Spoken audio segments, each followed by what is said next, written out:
Esselamu Aleyküm ve Rahmetullahi ve Berekatuh. Yediği o muhterem Müslüman doğrular.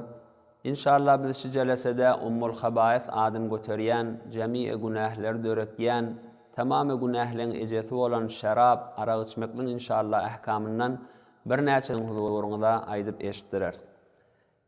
Deslapı hukmi dünyada doňuzdan soram olaqan nejasetden birisi şarap, arak. On hewara olaqanlygyna Hazreti Ali radıyallahu taala anh'ın bir aydan keppa, eger diýe guýak birçe gatra şarap gaçsa, oşo guý soram tahrip bolupda şoň jaýyna bir menara salynsa, men şoň üstüne minipde azan çekmerniýe. Ya birçe gatra şarap bir derýa gaçsa, olaqan derýa suw kam bolan derýa gaçsa, şo derýaň suw zamanlar geçip gurysa we şoň jaýyny otlar gögerse, men malgaram şeýle akdipde olary otlattyrmarniýe. Pes şundra olaqan nejes bolmaly bolýar. Hatta bir näçe meselelerde heýwanyň peşewi, hatta itin peşewi şi şarabyň mukabiline awreýli bolýar diýmek bilen şerafeti bar. Meselen bir adamyň ennamyna ýa libasyna könegine itin peşewi degse, 5 gatra, 6 gatra degeni bilen eger bir derhem endaza yetmedik bolsa, şol eginmaş bilen namaz okuymaklygy dogry farzyň soğuya. Bir derhem diýen aýaňy suw guýupda aýaň açdan şu aýada nä migdar suw işýä, şu endazy, şu mesahet ennamyňa degse, itin peşewinden şol migdar afu, ýani namazyň farzy soğulýa, emma kerahiýeti we namazyň dogry. Ya beýleki eti iýleýän heýwanlar, goýun, sygyr, düýä, şolaň peşewinden eger bir adamyň ennamyna ýa könegine degse, eger şu ozbuň 4den birine yetmedik bolsa, o da afu, işgal ýok, namaz okuysan bolýar.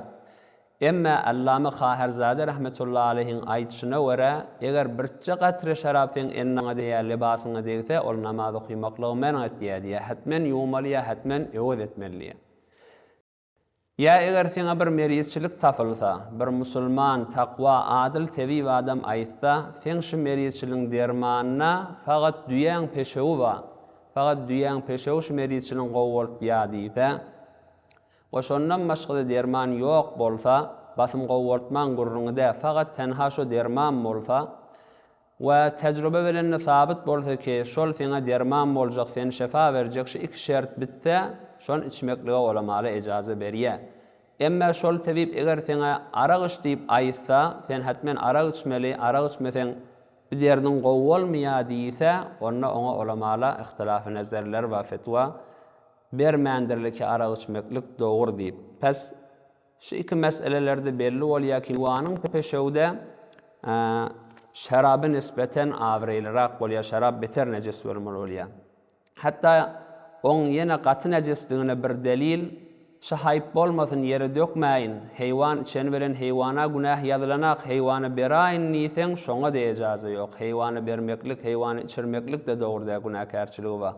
Heýwany içirmege dursun, heýwanyň ennamynda bir ýarazat bolsa, şoňa çalmaklyk da dogryda.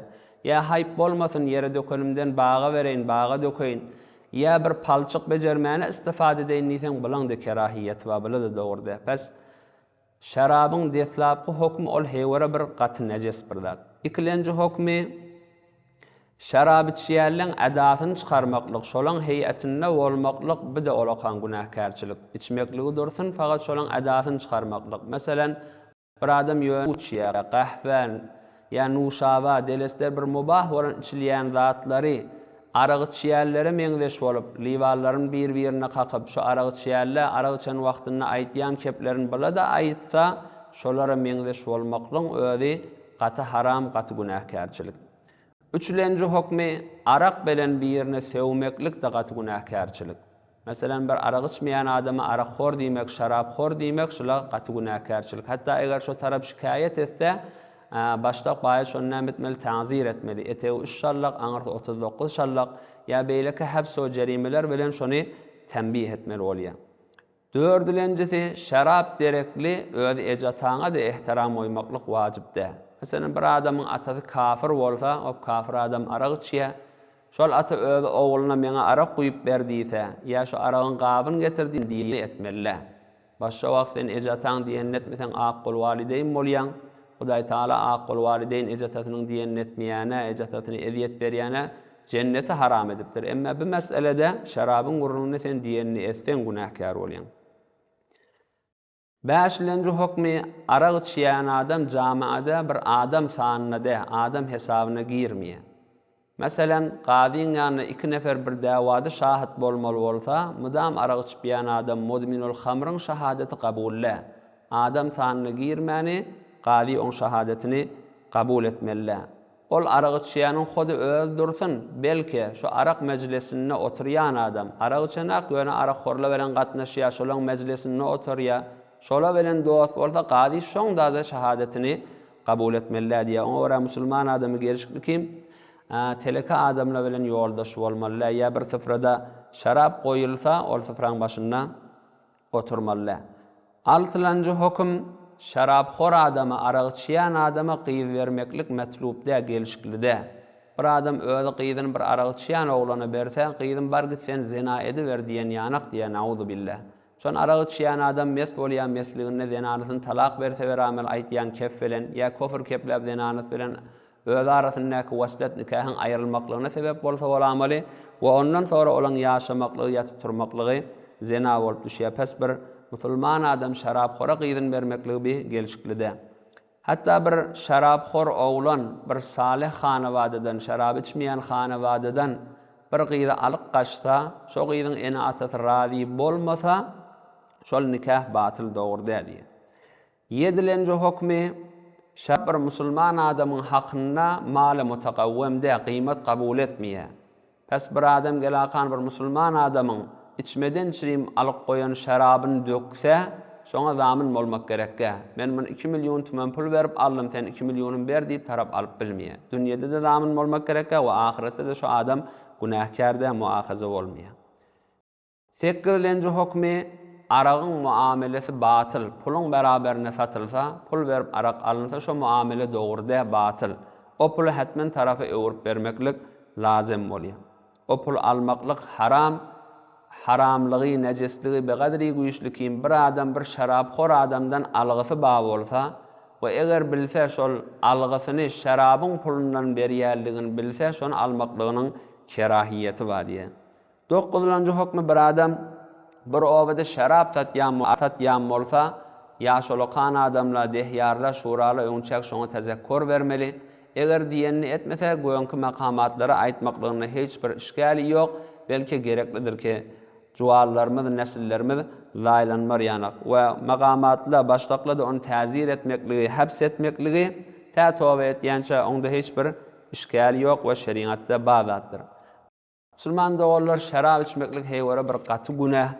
Hudaý tebareke we taala Tawratda qasam içip aýtýar, dünýede şon içen adamy kıyamet gününe arasat meýdanyna suwsuz saklarny.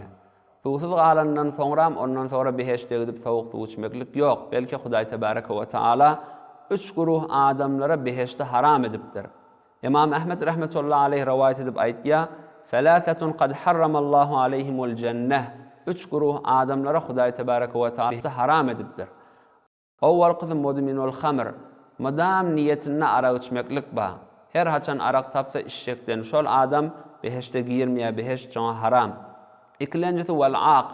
Bir adam öz ejatatyny eziyet berýän bolsa, ejatat şondan razi bolmasa, Hudaý tebareke we taala onu da beheşte haram edipdir. Ve üçlenjisi wad dayyus allazi yuqirrul khubsa fi ahli.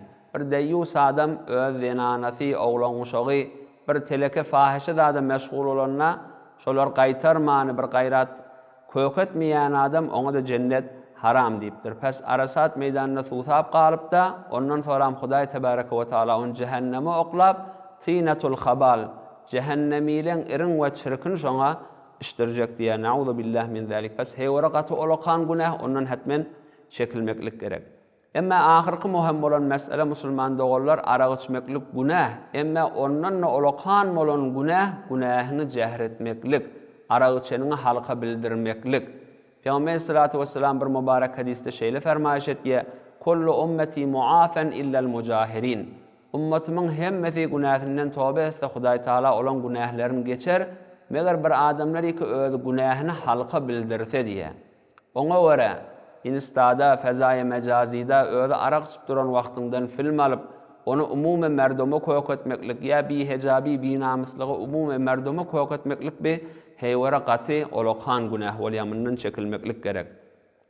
Ve biz musulmanlaryň boýnuna düşýän zat da şonjara fahishe zady telekeçilik bolan zatlary milletin aratyna rawaj berýän adamlar dombal etmeli, olar iwerlemeli. Olaň etýän işin täýid edip de olaň jahany bolmakna, kän adamlara görünmekligine sebep bolmaly. Vesselamu aleykum ve rahmetullahi ve berekatuh.